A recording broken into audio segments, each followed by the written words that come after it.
여러분 안녕하십니까? 린도알람 한상재입니다.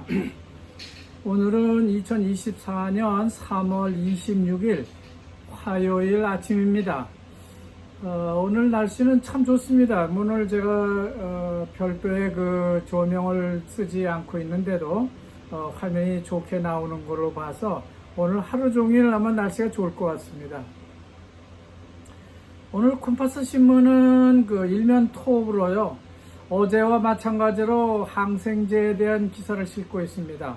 오늘은 인도네시아 총 판매량이 1조 루피아를 넘어섰다는 기사를 내놓고 있습니다. 그럼에도 불구하고 줄어들지는 않고 점점 더 증가하는 추세에 있다고 하는 겁니다. 따라서 병원에서 앞으로는 항생제의 사용을 규제하겠다고 그렇게 발표를 하고 있는데요.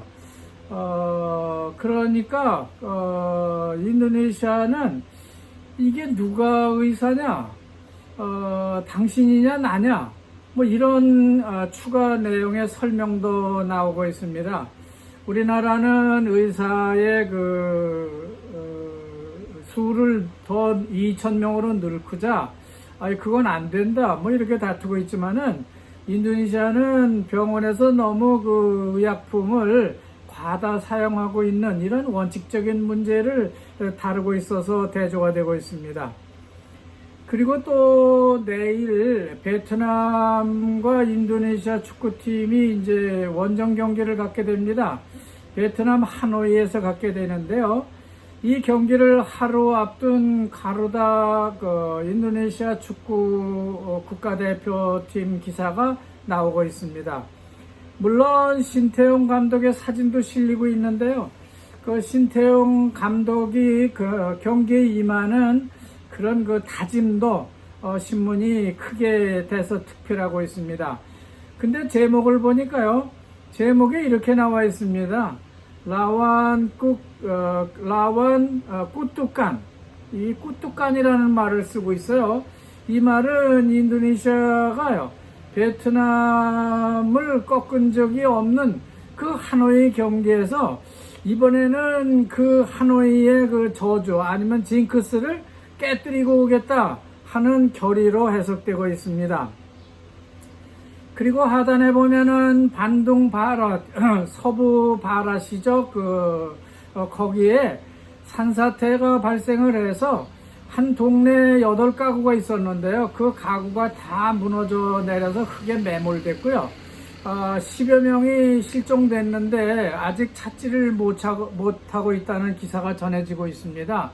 그 동네는 그 접근하기가 굉장히 어려운가 봐요. 그 길이 좁고 비탈이 져서 중장비도 들어갈 수 없다 그럽니다. 상당히 안타까운 일인데 아직까지도 사람들을 찾지를 못하고 있습니다.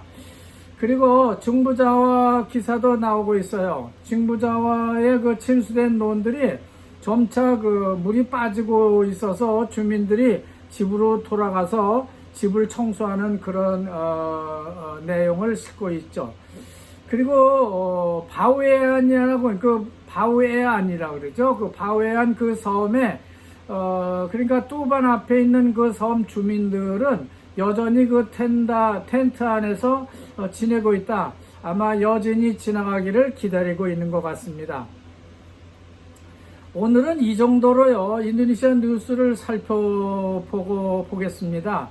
그리고 다음은 인도네시아의 정치권이 아주 미묘한 움직임을 보이고 있습니다. 이 내용에 대해서 좀 자세히 분석해 보도록 하겠습니다. 이건 어디까지나 제 의견이고요. 또 이 나라 신문과 방송에서 지금까지 다루고 있는 이런 분쟁의 내용이 되겠습니다.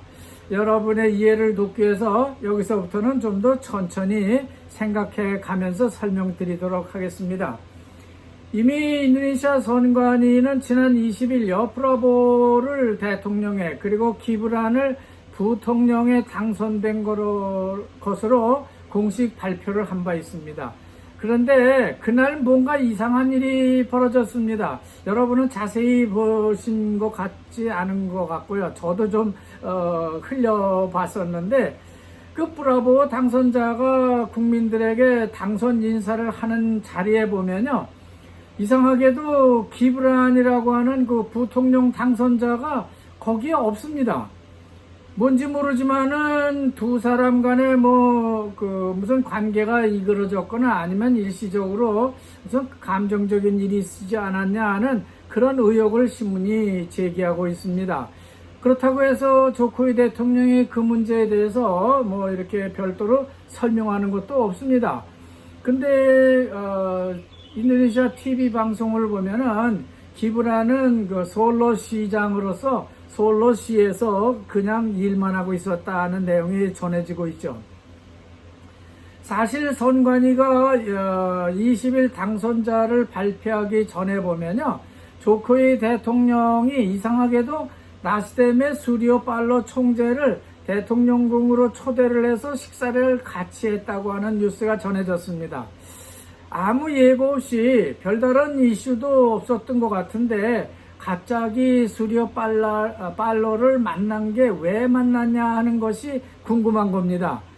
그것도 그냥 몰래 만난 게 아니라 공개적으로 만나서 국민들에게 혹은 정치권에 일종의 어떤 그 이미지를 전달했습니다. 그 두 사람이 무슨 말을 거기서 나눴는지 아직은 알려지지 않고 있지만은요, 나스뎀의 그 협조를 좀 해달라는 그런 부탁을 조코이 대통령이 한 게 아닌가 하는 그런 추정을 하고 있습니다. 아마 조코이 대통령은 프라보가 대통령이 되고 기브란이 부통령이 된다는 것을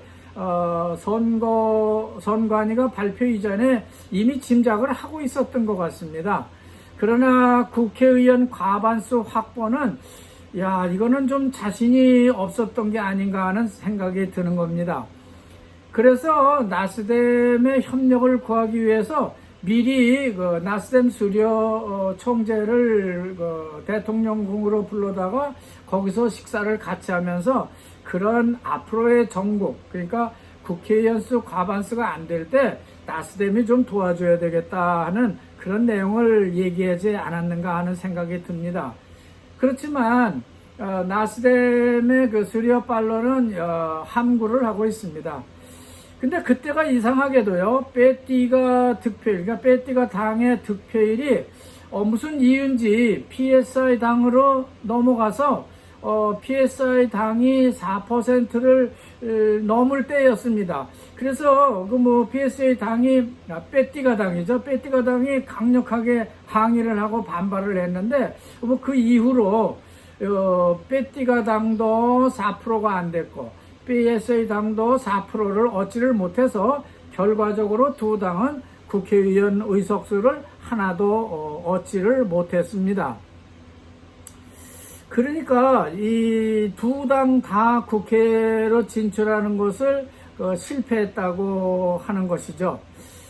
자, 이렇게 되니까 이 문제는 점점 더 커지고 있습니다.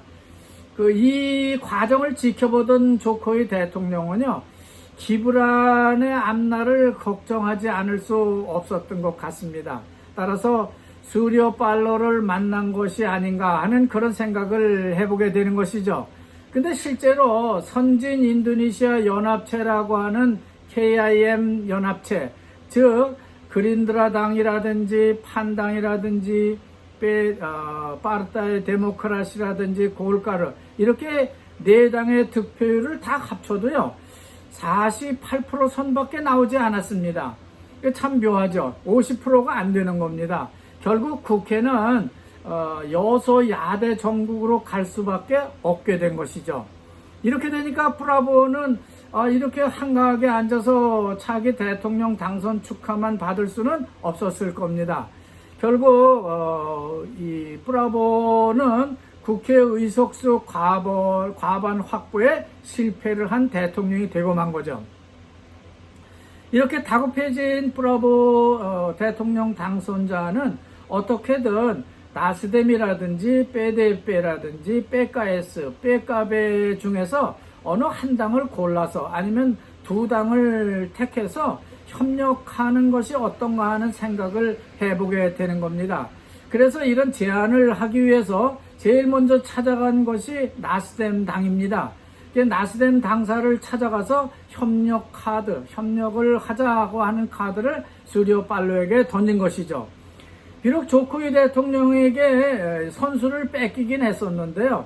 그래도 좀 나중이지만은 원래 프라보와 이 나스뎀의 수리오팔로는 오랜 고울가르당에서 오랫동안 같이 지내던 친구 중에 한 사람입니다.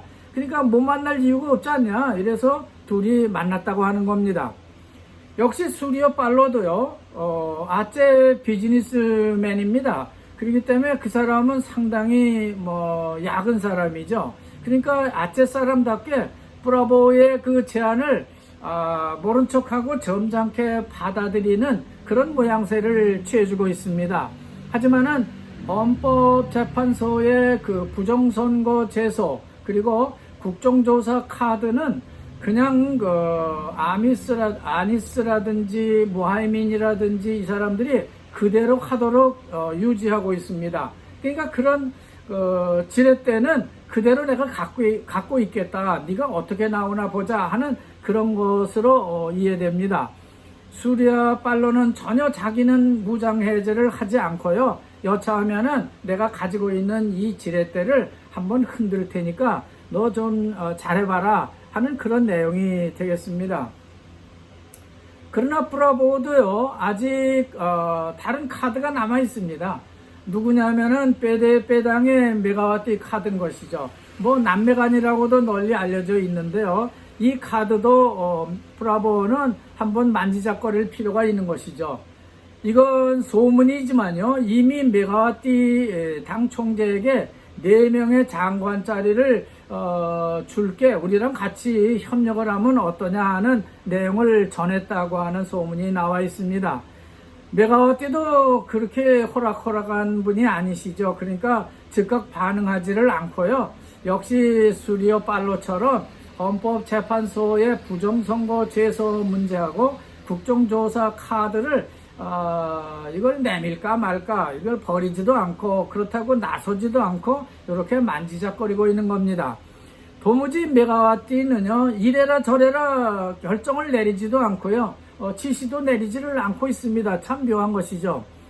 이런 정치적 메커니즘을 잘 정리해 본다면은 인도네시아 현재 정치권을 크게 브라보 측과 조코위 측으로 나눠서 벌이고 있는 하나의 권력 다툼, 즉 헤게모니를 누가 쥐느냐는 형국이라고 볼 수 있겠습니다. 브라보는 국회 과반수 의석을 확보하기 위해서 나스뎀과 협력하든가 아니면 메가와티에게 다가가서 정부와 국회를 모두 한 손에 쥐고 흔들 수는 있습니다.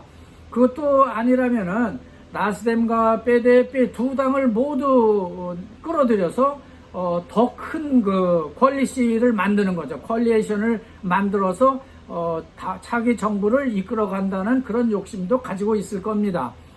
제일 안전한 방안이라고 한다면은 빼데빼 당과 나스뎀 당을 둘 다 끌어안는 것이 아닐까 생각돼요. 그래야만 지금 뭔가 약간 반대 의사를 내비치고 있는 판이라든지 데모크라시라든지 고울가르 당을 직접 진두지휘 할 수 있기 때문에 그렇다는 겁니다. 특히 여기서 제일 껄끄러운 당은 파르타이 데모크라 당입니다. 이 당은 유도현호 전 대통령이 쥐고 있기 때문에 이 당을 잘 흔들려면은 혹시 이 당이 빠져나갈 수도 있기 때문에 브라보로서는 상당히 이 두 당을 끌어안는 것이 매우 중요한 일이 아닐 수 없다 하는 말씀을 드리는 겁니다. 한편 조코위 대통령은요, 아이를랑거라고 하는 사람을 통해서 고울가르 당으로 들어가서 당 총재가 된 후에 그린드라를 비롯한 선진 인도네시아 연합체를 손아귀에 두고 인도네시아 정치권을 정치권의 헤게모니를 쥐고 싶은 생각을 가지고 있는 것 같습니다. 그렇지만은 고울가르 당 내에 보면요, 아주 거물들이 많습니다. 제일 큰 거물이라고 하면은 뭐 유스칼라 전 대통령이 마카사르에 이렇게 버티고 있고요. 또 악바르 딴중이라는 분이 계시고 아공 락소노가 저 찌러번에 계시고 바크리 그룹의 바크리 전 총재 같은 인물, 그런 그 원로들이 버티고 있기 때문에 이 조코위 대통령이 당으로 들어가서 총재가 되는 거는 좀 어려움이 많지 않나 이런 생각을 하게 됩니다. 그래서 조코위 대통령은 차선책으로 둘째 아들이 그 총재로 있는 PSA 당을 좀 키워보려고 노력했는데 그만 그 빼띠가 당을 이기지 못하고 4%도 얻지 못하고 실패하고 말았죠. 이렇게 조코위 대통령의 정치적 도박은 시작됐다고 볼 수 있습니다. 아직은 결과를 예측하기는 이릅니다만 어쨌든 도박은 시작된 겁니다. 그것은 조코위와 기브란이 아직도 빼대빼 당을 떠나지 않고 있다는 것이 이상한 겁니다. 이것을 만약에 조코위 대통령이 이 정치권에서 혹은 브라보가 자기를 또 아니면은 이 연합체에서 자기를 코너로 몰아붙이면은 또 골가루당도 받아주지를 않고 자기가 어떻게 할 수가 없는 그런 궁색한 상황에 몰리게 되면은 빼대빼 당으로 돌아갈 수도 있다는 그런 견제 카드를 지금 조코위 대통령은 가지고 있다고 보여집니다. 하지만은 조코위 대통령은요, 너무 많은 카드를 이미 펼쳐 보였습니다. 우리가 도박에서 혹은 화투나 그 카드에서 이게 미리 남에게 카드를 보여주면 안 되는 거죠. 근데 조코위 대통령은 이미 너무 큰 카드를 펼친 게 아닌가 하는 생각이 듭니다. 먼저 큰아들을 솔로 시장에서 부통령이 되게 했고요.